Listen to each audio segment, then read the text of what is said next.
Among the many nations, among the many religions, there are different ideologies. How can we correctly distinguish rituals and philosophy? It is a wonderful question. What is the difference, rituals and philosophy? So, as you know, philosophy is something that we can discuss into deeper level with the scientific approach. Philosophy is not something regarding absolute truth. Philosophy also regarding conventional truth. There are so many philosophers in the world. They had been introducing some theories, method to the world. So sometimes we can see even the teachings of the Buddha, some educated considering as a philosophy. Philosophy is kind of utopia. It is not the real application. Philosophy, you can see the theory there, but you may not able to see the practical level of that theory. But around the world, most of the educated, Western educators, they are ready to accept even the teachings of the Buddha as philosophy. That's why sometimes you can see Buddhist philosophy. So not only the Buddhist philosophy, there are so many philosophies, Christian philosophies, Islamic philosophies, so many explanations are there. But personally, I don't think, according to my explanation, teachings of the Buddha, we not just may take as a philosophy. So then rituals. Rituals are very important regarding the religion. So if there is a religion, all the time rituals should be there. According to the Buddhist explanations, we can get rid of all the rituals from our practice through our wisdom. When we are able to gain wisdom, that is the first state that we can get rid of rituals. So around the world, personally I believe each and everyone belongs to religion if they are not enlightened being. So someone can say, I don't belong to kind of formal religions. That is true. There are people who don't believe that formal religions, who don't go to their religious places, who don't follow their religious leaders' guidance, but they have kind of belief systems. In that their belief system, you can see norms, values, taboos, and rituals. All these norms, values, taboos are there with the rituals, with their rituals. So rituals are part of your religion. Rituals are part of your practice in Shraddha, confidence. Actually, Shraddha is not confidence, it's kind of blind faith. If you believe something, so then you're ready to apply that things with that beliefs. So applying that, having that beliefs in your mind, you're ready to apply some kind of guidance, some kind of practice without connecting with your mind, without using your wisdom. That is rituals. Likewise, for example, I can take example, particularly in Sri Lanka, when you are traveling to Anuradhapura, on the way to Anuradhapura, you can see some areas, there are some trees, big huge trees, have some kind of branches. Take down some branches, they are ready to hold that branches in that tree. And same times you can see some kind of some trees, under some trees, people are trying to boil milk. All these activities, and they use some kind of rituals using coconut.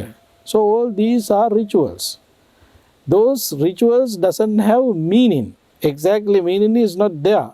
But they apply the rituals their day-to-day life because they have to know these things from their parents, grandparents and ancestors. They don't know the connections even. And they have thoughts regarding that rituals. Okay, if I practice this, I can gain this, that something benefits are there. So having that goal, there are people, they apply rituals, but they don't have meaning there. They don't have exactly what is the things that they're supposed to do, what is the thing that they're not supposed to. They don't have the goal there, they don't have the idea there, they have kind of blind faith. So because of that blind faith, they're ready to apply it. That is the nature of rituals. So ritual doesn't connect with any scientific method. The teachings of the Buddha doesn't connect with any rituals. The Buddha said there are three things that we have to try to gain ourselves. What are the three things? Mindfulness, concentration, and wisdom. So we practice Buddhism to gain mindfulness, concentration, and wisdom. So then, to gain these states of our mind, what we should do? There are three activities that we should apply. What are the three activities? We should observe precepts. We have to maintain our discipline. So we have to practice generosity.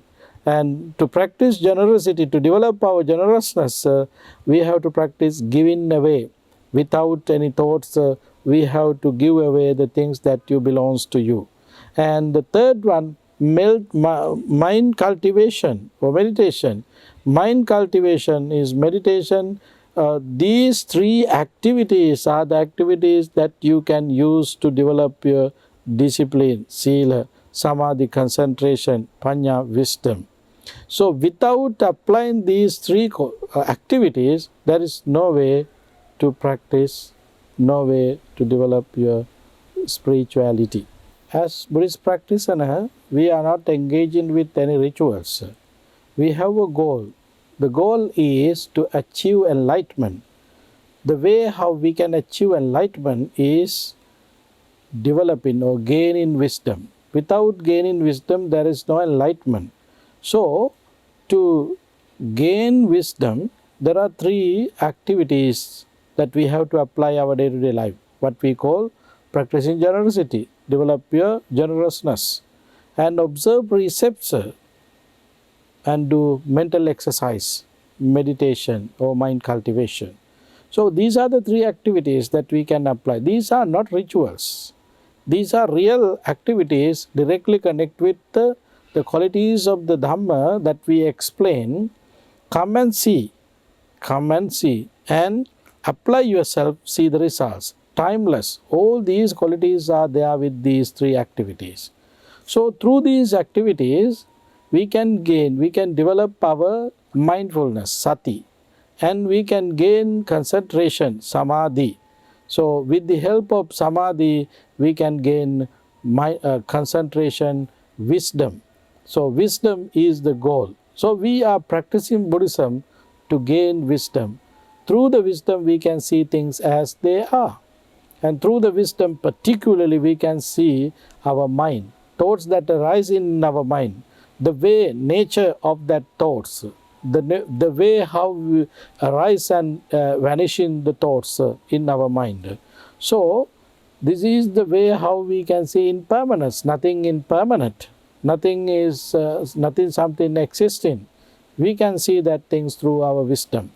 And whoever able to see things are impermanent, nothing permanent, nothing existing, so that he is the person who can realize, who can understand there is nothing to hold me, myself. So that person would be liberated from all the suffering and unhappy status. So this is the difference with religions, rituals, and the philosophy, way of life. So the teachings of the Buddha we supposed to apply as a way of life, and teachings of the Buddha not belongs to any kind of rituals. It is not just mere philosophy.